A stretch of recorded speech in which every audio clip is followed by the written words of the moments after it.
হয়, ষ্টাৰ্টিঙত আপোনালোকে Google meat এপটো ক্লিক কৰি ল'ব। ইয়াৰ পিছত আপোনালোকে ওপৰত এইটো নিউ মিটিং বুলি এটা আছে, ইয়াত আপোনালোকে ক্লিক কৰি দিব। নিউ মিটিং কৰাৰ পিছত ইয়াত তলত চাব আপোনালোকে কেইবাটাও অপশ্যন ওলাইছে।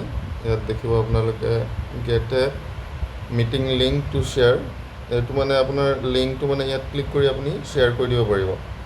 এইটো আমি কৰিব নালাগে। নেক্সট যদি আমি লগে লগে মিটিং এটা ক্ৰিয়েট কৰিব লাগে তেতিয়াহ'লে আমি এইটোত কৰিব লাগিব। এইটোত ক্লিক কৰিলে আমাৰ ইনষ্টেণ্ট মিটিংটো ষ্টাৰ্ট হৈ যাব, মানে লগে লগে মিটিংখন ষ্টাৰ্ট হৈ যাব। আমি এইটো কৰিব নালাগে, আমি এই থাৰ্ড অপশ্যনটোত কৰিব লাগিব, শ্বেডিউল ইন গুগল কেলেণ্ডাৰ। তাৰমানে আমি গুগল কেলেণ্ডাৰত তাৰমানে আমি যিহেতু ক্লাছটো এদিন বা দুদিন পিছতহে লিংকটো আগতীয়াকৈ আমাক লাগিব নহয় জানো, আমি শ্বেয়াৰ কৰিবলৈ অলপ সময় লাগে। এতিয়া ধৰক কাইলৈ বা পৰহিলৈ মই ক্লাছ এটা ল'ম, ধৰক কাইলৈ মই এক্সাম্পল দিছোঁ ৰাতিপুৱা 7 বজাত মই ক্লাছটো ল'ম, তেতিয়াহ'লে মই ইয়াত ক্লিক কৰিব লাগিব। এতিয়া আমি চাওঁচোন ইয়াত ক্লিক কৰিলে কি ওলাই। 3 নম্বৰ লিংকটোত শ্বেডিউল ইন গুগল কেলেণ্ডাৰ, এইটোত ক্লিক কৰাৰ লগে লগে আপোনালোকৰ এনেকুৱা এটা আহি যাব। এতিয়া ধৰক আপুনি কোনটো ক্লাছ ল'ব দেই। এতিয়া ছাপ'জ ইয়াত মই ক্লাছ 5 লৈ লৈছোঁ ক্লাছ 5 এইটো বাই এইটো নামটো লিখি দিব, যিহেতু এটা পেটাৰ্ণ আমি মেইনটেইন কৰিছোঁ। এইটো লিখি দিব, তাৰপিছত এতিয়া তলত আহি যাব দেই। এইটো নামটো আপুনি যি মন যায় তাকে দিব পাৰিব, কিন্তু এনেকৈ ক্লাছ বাই আপোনাৰ যোনে মানে ক্ৰিয়েট কৰিছে তেওঁৰ নামটো বা যোনে ক্লাছটো ল'ব তেওঁৰ নামটো দি দিব। আৰু এতিয়া চাওক তলত এইটো অল ডেটো এইটো টিক মাৰ্ক নকৰিব, তাৰমানে নহ'লে এইটো গোটেই দিনটো চলি থাকিব নহয়। আমাক লাগে কি, এতিয়া ধৰক কাইলৈ 19 তাৰিখ নহয় জানো, গতিকে 19 তাৰিখটোত ক্লিক কৰিব, তাৰপিছত অ'কে ক্লিক কৰি দিব। ক'ত কৰিলোঁ দেখিলে নহয়, এই ওপৰৰ যোনটো হেৰি আছে মই কলমেৰে দেখাই দিছোঁ ৰ'ব, ইয়াত ক্লিক কৰিব। এইটো মানে ষ্টাৰ্টিং সময়টো বুজাইছে আৰু তলৰটো এণ্ডিং সময়টো বুজাইছে।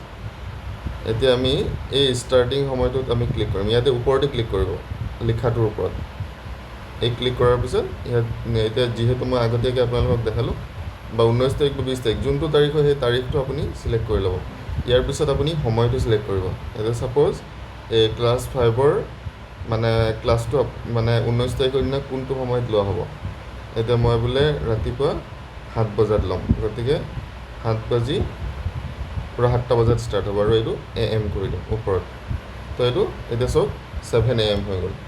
আৰু তলৰ লাইনটোত চাওক আপোনালোকে, তলৰ লাইনটোত মানে কেই বজালৈকে ক্লাছটো চলিব, 19 তাৰিখৰ 8 বজালৈকে চলিব। তো গতিকে 8 বজালৈকে যদি চলিব, নহ'লে এইটো আপুনি অলপ বঢ়াইও দিব পাৰিব, 8:30 কৰি দিব পাৰিব, তেতিয়াহ'লে 1.5 ঘণ্টা মানে। এইটো আপোনাৰ নিজৰ কথা, এইটো আপোনাৰ সময়টোৰ লগত ইমান কথা নাই, এইটো আপোনাৰ নিজে এক্সটেণ্ড হৈ যায়, আপুনি যিমান দেৰিলৈকে চলায়। এইটো জাষ্ট অনুমানিক এটা দিব লাগে আৰু বাকী একো কৰিব নালাগে। ইয়াত আপুনি এইটো 30 মিনিট হৈ গ'ল, ডিছক্ৰিপশ্যন কিবা দিলে দিব পাৰে, বাকীখিনি ইমানটো মই নাই কৰা। গতিকে এনেকৈ কৰাৰ পিছত আপোনাৰ ইয়াত চাওক, ইয়াত ছেভ কৰি দিব।